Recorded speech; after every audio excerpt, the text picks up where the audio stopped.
ከጣዕም ባሻገር አስገራሚ የብርቱካን የጤና በረከቶች።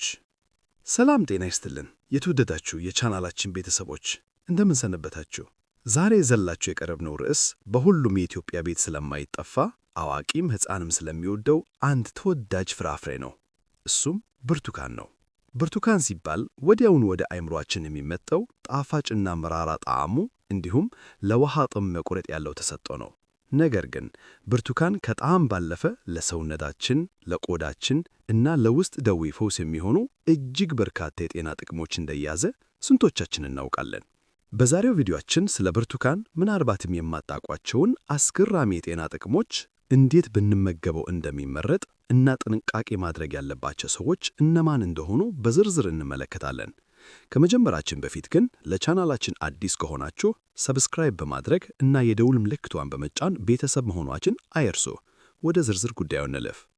የቫይታሚን ሲ ንጉሥ the king of vitamin C። ብርቱካን በዋነኝነት የሚታወቀው በቫይታሚን ሲ ይዘቱ ነው። ይህ እውነት ነው።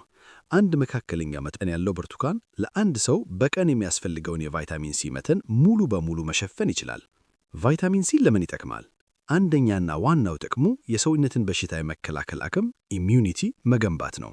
በተለይም እንደ ጉንፋን፣ ሳል እና የጉሮሮ ህመም ያሉ ተላላፊ በሽታዎችን ለመከላከልና ቶሎ ለመዳን ይረዳል። ቫይታሚን ሲ በሰውነታችን ውስጥ ነጭ የደም ሴሎች እንዲመረቱ በማድረግ በሽታ አምጪ ተዋሲያንን እንዲዋጉ ያደርጋል። ዋና ዋና የብርቱካን የጤና ጥቅሞች ሜይን ሄልት ቤኔፊትስ። አሁን ደግሞ ከቫይታሚን ሲ ውጭ ያሉትን ሌሎች ወሳኝ ጥቅሞች እንመልከት። አንደኛ፣ ለቆዳ ውበትና ወጣትነት ግሎዊንግ ስኪን ኤንድ አንታይ ኤጂንግ። ዕድሜያችን ሲገፋ ቆዳችን እንዳይሸበሸብና ወጣትነቱ ተጠብቆ እንዲቆይ ከፈለግን ብርቱካን መመገብ ግድ ይለናል። ብርቱካን ውስጥ ያለው ቫይታሚን ሲ እና አንቲኦክሲዳንቶች ኮላጂን የተባለውን ንጥረ ነገር ሰውነታችን እንዲያመርት ይረዳሉ።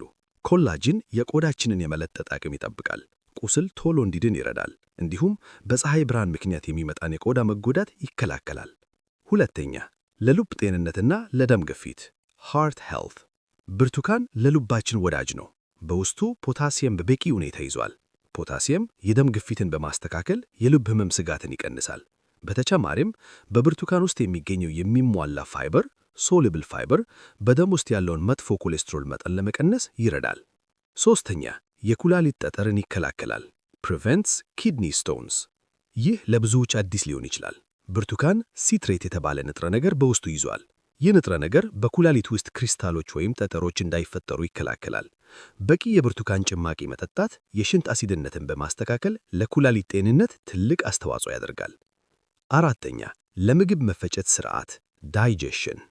አንድ ብርቱካን በውስጡ ወደ 3 ግራም የሚጠባ አሰር መጠን ይይዛል። ይህ ፋይበር ሆድ ድርቀትን ለመከላከልና አንጥላችን ጤናማ ሆኖ እንዲቆይ ያደርጋል። በተለይም ምግብ ከተመገብን በኋላ የደም ስኳር መጠን በከፍተኛ ሁኔታ እንዳይጨምር ይቆጣጠራል። አምስተኛ፣ ለአእምሮ ጤንነት ብሬን ሄልት።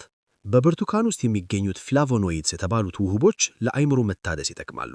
የማስታወሻ ችሎታን ከመቀነስ እና በዕድሜ መግፋት ከሚመጡት አእምሮ ህመሞች እንደ አልዛይመር ይከላከላሉ። ጭማቂው ነው ወይስ ፍሬው? ጁስ ኦር ሆል ፍሩት?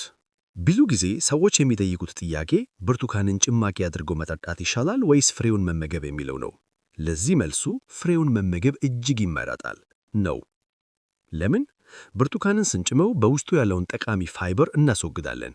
ፋይበሩ ሲወጥ በጭማቂ ውስጥ ያለው ስኳር በቀላሉ ወደ ደማችን ስለሚገባ የደም ስኳር መጠናችንን ሊያዛባ ይችላል። ነገር ግን ፍሬውን ስንበላ ፋይበሩ አብሮ ስላለው ስኳሩ ቀስ ብሎ ነው ወደ ደም የሚገባው። ሆዳችንም እንደ ሞላ እንዲሰማን ያደርጋል። ስለዚህ ሁልጊዜም ቢሆን ፍሬውን መርጣችሁ ተመገቡ። ጥንቃቄዎች ፕሪኮሽንስ። ብርቱካን ምንም ቢሆን ጠቃሚ ነው፣ ነገር ግን አንዳንድ ሰዎች በጥንቃቄ ሊጠቀሙት ይችላሉ።